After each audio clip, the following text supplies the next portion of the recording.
Welcome to Rising with Soccer. Hello everyone, coming to the match number 42 of Euro 2020, that is France versus Switzerland. Let's look into lineup and formation of both teams. France is in orange, Switzerland is in blue. Let's go with the lineup and formations. France will be playing with the formation of 4-3-1-2, but whenever the game starts, they play with the 4-3-3 formation. With Loris in goal, uh, two centre backs will be Kipembe and Rafa Varane. On left wing back side, they will be having Lucas Hernandez. On right wing back side, they will be having Benjamin Pavard. With the three midfielders, they will be going with Adrien Rabiot, N'Golo Kante, Paul Pogba. With cam role or right winger role, we will be having Antoine Griezmann. Then Kylian Mbappe will be taking place in the left wing, and we will be having Karim Benzema as a striker for France. Then coming to the Switzerland team, Switzerland will be going with the 3-4-1-2 system, with three players in defense will be Akanji, Elvedi, and Ricardo Rodriguez. Somer in goal. On right wing back side, they will be having Mbabu. On left wing back side, they will be having Zubair, who got three assists in his last game. Switzerland scored three goals in last game against Turkey, and all the three games goals were assisted by Zubair. So you can see how great player he is. Now coming to the midfielders, they will be going with the Shaka and Fruller, and cam role will be performed by Shakiri. Shakiri scored two goals in last game against Turkey, one from outside the box, one from inside the box, and both goals were superb. Coming to the strikers, Brilimbolo and then Seferovic. Seferovic also got himself a goal in last game. He will be relieved with that goal. Then let's look at the key battles between these teams. So looking at the France team, you can see they are star-studded team. It will be a great game for them. On left wing side, Mbappe will be going up against Elvedi and Mbabu. So these two players need to contain Mbappe because Mbappe is serious player. He can dribble past the defender. His finishing is good. He can cut inside. He can cross the ball. He can take long range shots. His pace is second to none. So he will be creating a lot of problem to these pair. So we will be seeing whether Mbabu will be more of a defending player or more of attacking player. Because Mbabu likes to attack. We have seen in Switzerland's group stages game where Mbabu loves to do the attack and likes to provide the crosses inside the box. But in this game, as Mbappe will be there, it will be difficult for Mbabu to push forward. And then coming to the right wing side or striker role, let's go with the striker role first. Karim Benzema versus Akanji. Karim Benzema is a very experienced player. He knows a lot about how to handle defenders. And Akanji is also a good defender who plays for Borussia Dortmund. But I can clearly see a lot of quality between Benzema, and he can really cause problems to Akanji in this game. Then coming to the right wing side, Antoine Griezmann. Antoine Griezmann can play as a center mid also, but whenever game starts, he switches to right wing. Antoine Griezmann will be against Ricardo Rodriguez and Zubair. As I said, Zubair was very attacking in last game, got three assists, and Switzerland will be hoping for the same role from him in this game. So Ricardo Rodriguez will be up against Antoine Griezmann. Ricardo Rodriguez is also good player, very experienced player, and Antoine Griezmann is not having any, did not scored any goal in this tournament till now, and he is a good player. He's a team player, but not so much impressive work in this tournament. So it will be a good battle, where I again see Antoine Griezmann having upper hand against. So this is the worrying area for Switzerland, where all the three attackers of France are having upper hand against the Switzerland defense. So somehow this needs to be handled. Then coming to the attacking scenarios for Switzerland, Zubair, the creator of chances, we can see a good player. He will be up against Benjamin Pavard. Pavard did not play in last game. Kunde played on against Portugal in that game, and Kunde given out one penalty with handball inside the D. So I guess Benjamin Pavard will be surely starting this game. And looking at this, both players, Benjamin Pavard looks stronger, but Zubair was brilliant in last game. He was giving the passes. He was trying to go inside the D. and he is a good player. I think he will be causing a lot of problem to France in this game. He is just like Gosens from Germany, good player. Then looking at the two strikers of Switzerland, first let's go with the Seferovic. Seferovic has taken 9 shots in this tournament, 3 on target, 1 goal. Brilimbolo, 10 shots on target, 10 shots taken, 4 on target, 1 goal. Then Kylian Mbappe has taken 8 shots, 3 on target, 0 goals. So you can see these three players who likes to take shots, shot on target are 3 and 4, and Mbappe hasn't scored till now in this tournament, which is very worrying. And Seferovic got his goal in last game, and Brilimbolo scored in the first game itself. So these three players need to be looked, because I think Brilimbolo and Seferovic might be going to for a goal in this game. So absolutely good defenders also, Kylian Mbappe and Rafa Varane, but they surely will need to keep a very focused and concentrated work against these good players. Then coming to the midfield battle, we will be having Paul Pogba versus Xhaka, Adrien Rabiot versus Freuler, and N'Golo Kante versus Shaqiri.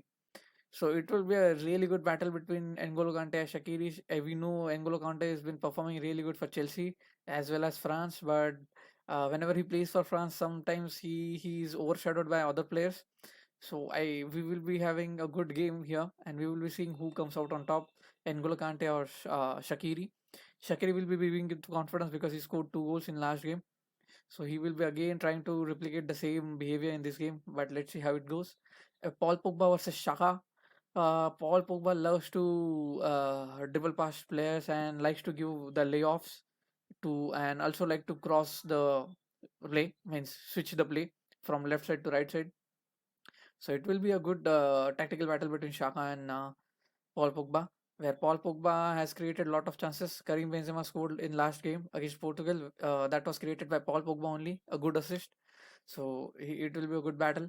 Freuler versus Adrien Rabiot. I guess this is a very balanced battle. Freuler is also doing good defending in this game, in this Euro tournament, and Adrien Rabiot is a good player, likes to attack also, but not that much impressive work for France in this tournament. So this will be a good battle.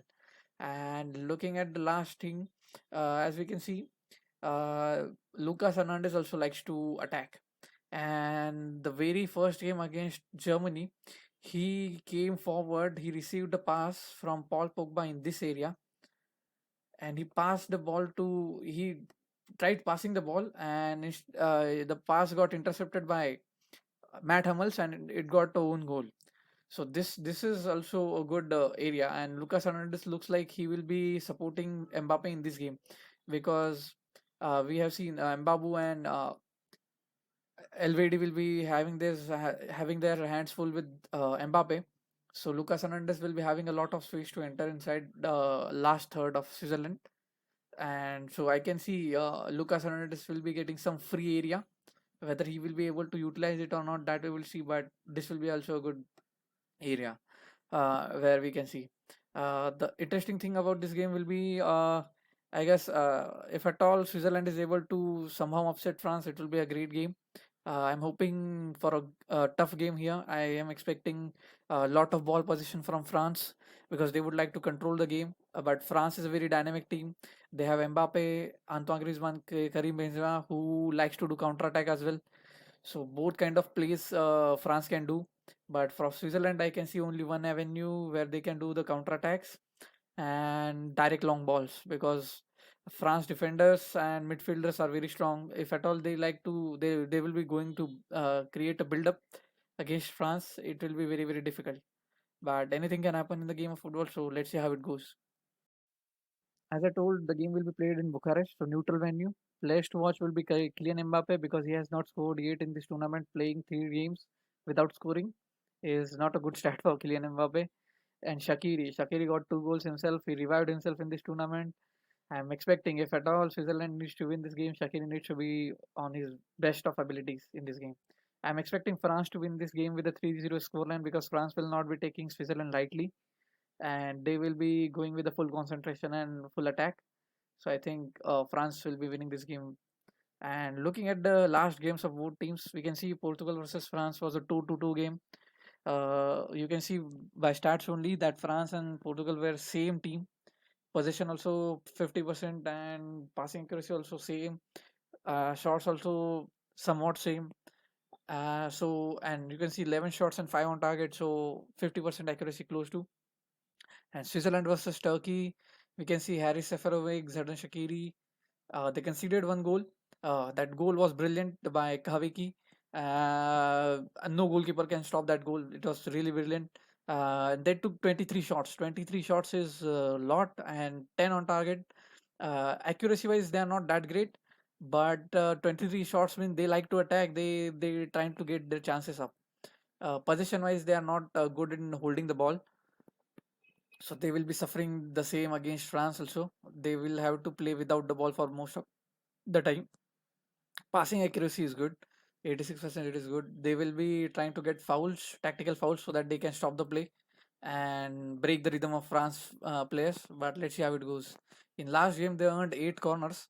It's because they take 23 shots, or many shots get deflected and go out of the gaming area, so they get a corner. So I guess similar way they will also try against France to take shots, and if they get deflected, they will earn a corner. So one of the area where Switzerland can cause damage to France is that set pieces only, either corners or free kicks. That needs to be seen. Looking at the stats of both teams till now in Euro 2020, France is having high turnovers. Switzerland is also having good, not just two less than France, so it's good. Looking at the short ending at halftime, 4. So we can see Switzerland likes to attack from the front, and they likes to take the control of the game in the first few minutes only. Early goal they try to get. Then pressing sequence, we can see Switzerland likes to press high, 32. Build-ups we can see 13 by France, 8 by Switzerland. What it says is Switzerland likes to do a direct attacking football instead of making the passing game and try to score the goal. Build-up goals, France has got one. Switzerland has got no build-up goal. Direct attack, you can see Switzerland is leading because they like to play direct long balls to their attackers and try to score in that positions. And they are also successful in scoring one goal in direct attack. 10 plus passes France has provided before taking a shot. That will be there because France is having a quality players in terms of passing, long range passing, short leg passing, a good dribblers, a very quality team. So they will be surely having this build-ups and 10 plus passes. Overall looking, it will be a good game with France dominating the position. But if at all Switzerland gets corners or set pieces where they can score, or long balls, direct balls to score, they can spice up the game. But I am really seeing France will be very serious in this game and they will be winning this game. Thank you so much for watching. Stay tuned.